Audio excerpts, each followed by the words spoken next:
মার্কিন মল্লকে বিশ্বকাপের জমজমাট আসর বসতে যাচ্ছে। নিজের দেশকে স্টেডিয়ামে বসে সমর্থন দেওয়ার আশায় উন্মাদনার কমতি ছিল না প্রবাসী বাংলাদেশিদেরও। তবে বিশ্বকাপের আগেই যেন সেই উন্মাদনা উবে যেতে বসেছে। বিশ্ব ক্রিকেটে প্রায় অচেনা যুক্তরাষ্ট্রের কাছে এরই মধ্যে সিরিজ খুঁয়েছে নাজমুল হোসেন শান্তর দল। আশঙ্কা দানা বাঁধছে হোয়াইট ওয়াশের লজ্জারও, যার প্রভাব পড়েছে প্রবাসী সমর্থকদের মাঝেও।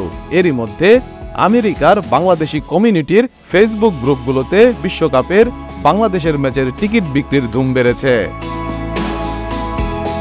বিশ্বকাপের আগ মুহূর্তে আত্মবিশ্বাস বাড়াতে সহ আয়োজক যুক্তরাষ্ট্রের সঙ্গে সিরিজ খেলছে বাংলাদেশ।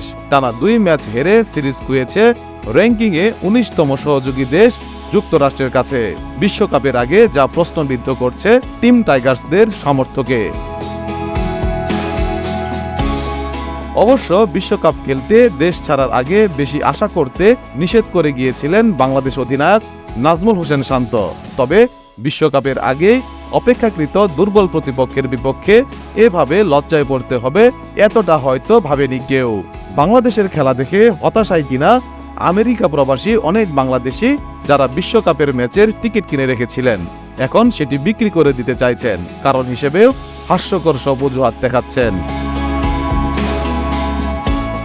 বাংলাদেশ বনাম দক্ষিণ আফ্রিকার ম্যাচের টিকিট বিক্রি করে দিতে চাওয়া একজন লিখেছেন, 2টি টিকিট বিক্রি করব, একটা বাংলাদেশ বনাম সাউথ আফ্রিকার ম্যাচের। কারণ হিসেবে লিখেছেন, আমার বউয়ের বিড়ালের জন্মদিন, যাওয়া সম্ভব না, গেলে বউ কথা বলা বন্ধ করে দেবে।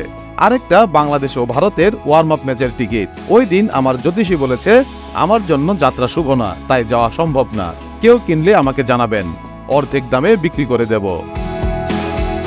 নিউ ইয়র্ক প্রবাসী শেখ মিনাজ হোসেন নিজের ফেসবুকে এক পোস্টে জানিয়েছেন, ফেসবুকে আমেরিকা প্রবাসী বাংলাদেশিদের কয়েকটা গ্রুপ আছে। গত কয়েক ঘন্টায় সেই গ্রুপগুলোতে সবাই বাংলাদেশ বনাম সাউথ আফ্রিকা ম্যাচের টিকিট বিক্রি করতে চাচ্ছে।